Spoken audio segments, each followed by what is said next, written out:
The Joe Rogan Experience. And most companies have DEI scores, and most companies have all these different requirements, and they're openly allowed to discriminate against especially heterosexual white men. I may know one or two things about that. Yeah. There was a thing that Elon tweeted, I think today or yesterday, in response to one of these things at Disney, where one of the guys at Disney like openly said, I would never hire a straight white man.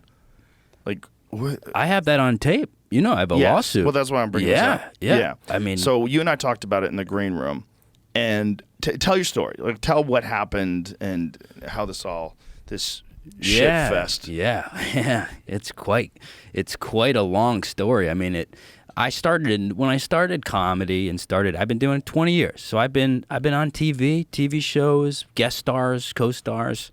You never really heard, that's too many white guys, or, it's getting a little too white. And then I remember, like, at comedy clubs, you just start to hear people say, there's too many white guys, too many fucking white guys. And then it became quite popular to just start to say, there's too many of you guys. So what do? We got to get rid of them. The first time it happened to me, I was invited to do a podcast.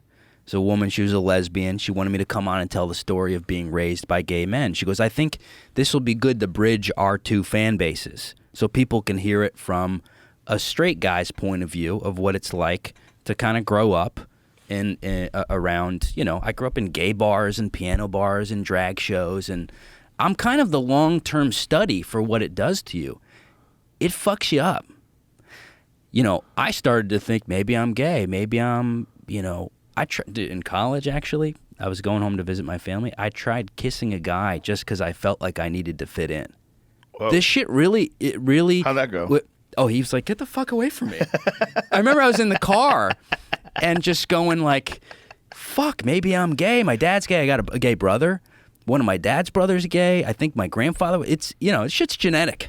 Yeah, it's for genetic. Sure. And I lean in and goes, get the fuck away from me. Because I just wanted to fit in. I wanted something to talk about at Thanksgiving dinner. Right. I wanted to be the gay, Yeah. And so... peer pressure. Peer pressure. This girl invited me on to talk about this, and she was a friend. She texts me, and she goes, I think this was after the George Floyd thing, maybe. And she goes, I can't have a straight white guy on anymore.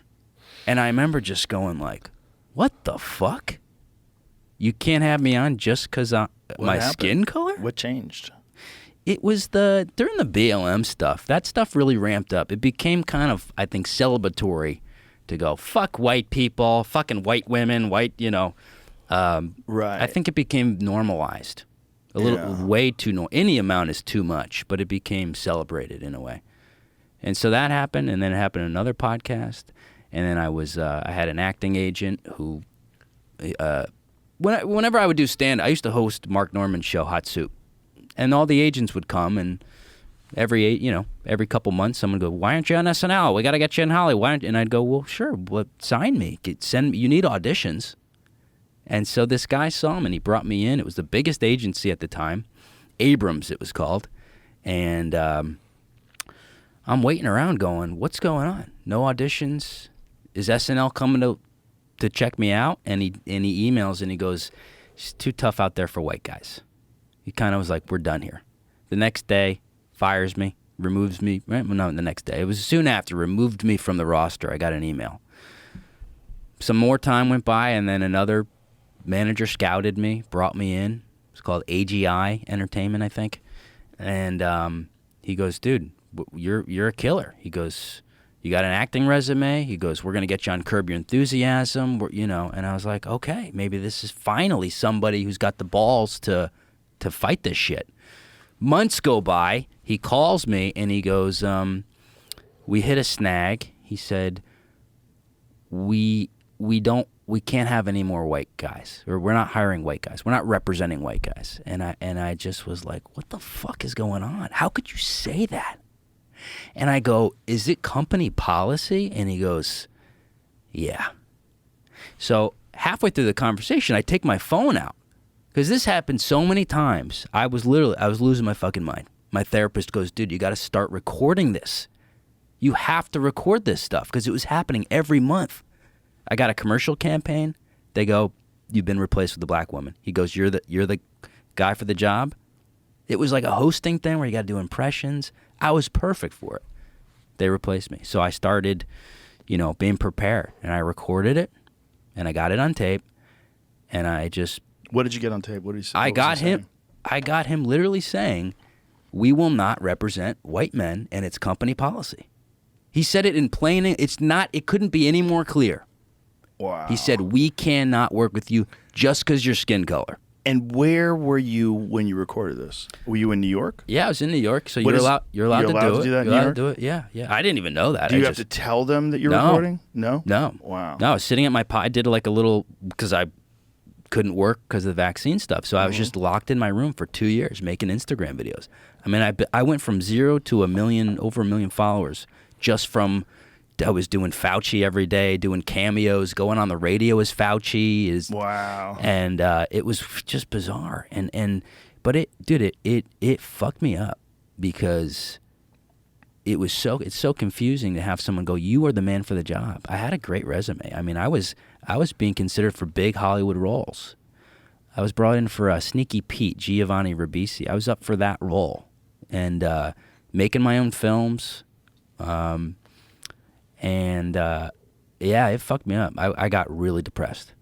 I lost my mind. And so when you recorded this on tape, what happened after you recorded it on tape?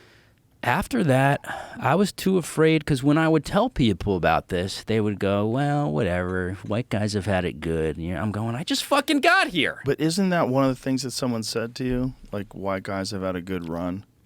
Well, people say it to me all the time. But wasn't that one of the things that one of the agents had said to you? I mean, yeah, I don't know if an agent said that, but you were telling me that someone said it to you. Comedy clubs, a lot not necessarily clubs, but like the independent run shows. There would be like no white people allowed shows. What? Yeah. Oh yeah. Yeah, I was at a club and I did a spot. Guy goes, "You going on the next show?" And I go, "Yeah." He goes, "I didn't know you were in the LGBT plus 2RQR community." And I go, "What?" He goes, "Yeah, it's only no straight people allowed." And I was like, "What the fuck? What the fuck is going on?" And so I after that, I waited a while. I talked to my therapist. I just didn't know what to do because I didn't want that to become a force of its own. I wanted to have my talent lead the way, which it had always been doing. And it's tough to have people call you, say you're just being a victim or whatever. And it's like, yeah, sometimes you're a victim and you have to fight it to heal from it and to move on from it. And so I thought, if I don't fight this, I'm going to kill myself, because it's so humiliating to have someone go, your skin color it's just not the time for it. And so I just thought, I'm going to go for it. And I just put it on Instagram. I said, hey, I just got turned down for being white. Any attorneys out there? And one guy reached out and goes, I'm a discrimination attorney. He goes, this is one of the most clear acts of discrimination I've ever seen. He said, it's so clear cut. And so that was a couple years ago. So it's an ongoing thing. These things take a long time. But and so what are you're suing for discrimination? Is that what you're suing for? Like, yeah.